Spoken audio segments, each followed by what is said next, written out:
Luba Hub compte mettre en place le Living Lab, qui sera comme un centre.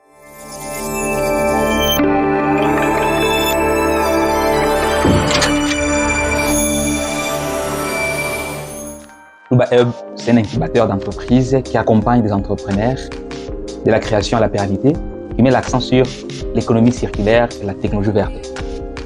Et cet accompagnement se fait sur plusieurs étapes. C'est pourquoi même nous avons des programmes, les programmes d'idéation qui prennent les entrepreneurs qui n'ont que des idées écologiques et nous leur donnons des outils et des compétences nécessaires pour choisir parmi les idées qui bouillonnent de leur cerveau, laquelle qui sera rentable et commercialisable. Et les programmes d'incubation, là, nous prenons des entrepreneurs qui ont déjà des produits écologiques, bien sûr, des solutions écologiques, et nous leur montrons comment on peut insérer l'aspect commercial dans ces produits, mais aussi répandre les produits pour que le monde se trouve dans l'équilibre.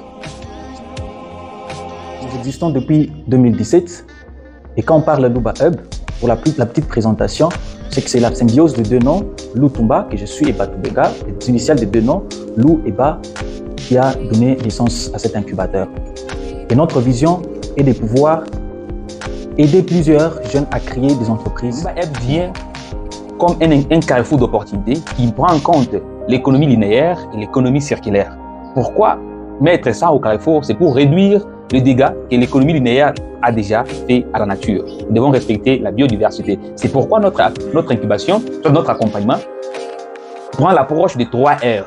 Le premier R, c'est réduire à la source. Nous devons montrer, nous devons éduquer, nous devons accompagner les producteurs des déchets et leur changer les paradigmes pour voir les déchets comme des matières premières pour les entreprises, mais aussi des matières à préserver pour une utilisation ultérieure.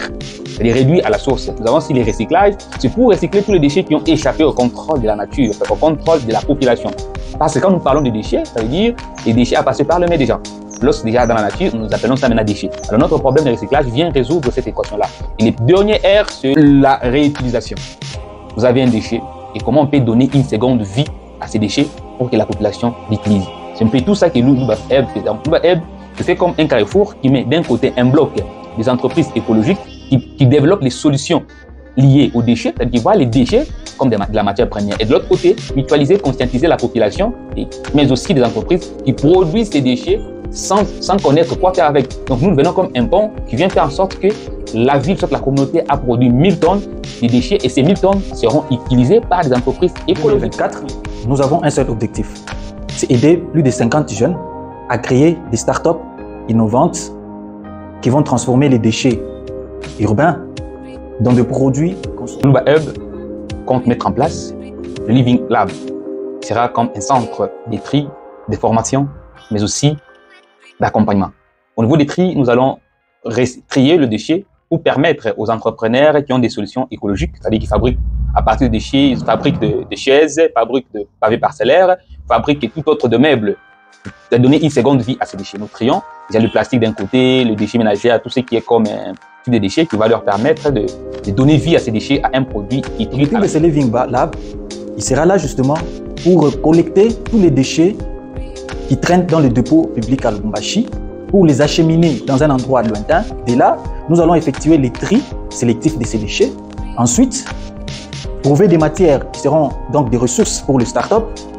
Et ces dernières vont prendre le temps de créer de nouvelles solutions pour tester de nouveaux modèles économiques. Et de l'autre côté, nous allons former les entreprises en soi avec les programmes d'incubation, mais aussi éduquer la population au travers de programmes de sensibilisation à l'éducation environnementale pour permettre à cette population de trier les déchets à la source, c'est-à-dire avec notre approche de 3 R, réduit à la source. C'est quand nous arrivons pour faire les collectes, on n'a pas beaucoup de boulot à faire, de prendre des chances qu'ici c'est les déchets plastiques, d'autres déchets ménagers. Et cela va donc favoriser la création des emplois verts, mais aussi et surtout réduire la recrudescence des maladies liées, n'est-ce pas, à la santé publique. Notre approche est triangulaire, c'est-à-dire nous prenons l'implication en premier du pouvoir public parce que ce sont eux qui sont à la base des normes et réglementations dans le domaine de l'économie circulaire.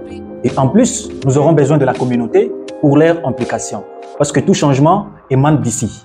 On a besoin d'elle parce qu'elle doit alors être sensibilisée et changer les comportements pour réussir tout ce que l'on va faire en termes d'économie circulaire. Mais aussi et surtout, nous aurons besoin des chercheurs. Pourquoi? Parce que les chercheurs sont là pour insinuer, pour chercher ou encore trouver de nouvelles approches, de nouvelles solutions innovantes dans le domaine toujours du recyclage des déchets. Pour changer les narratifs, on a besoin de vous.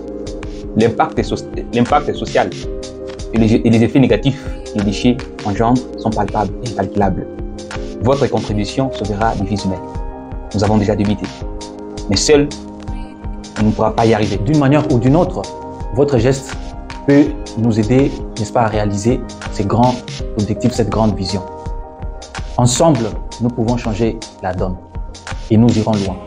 Nous allons impacter notre société et nous allons nous rapprocher, n'est-ce pas, des objectifs de développement durable d'ici 2030.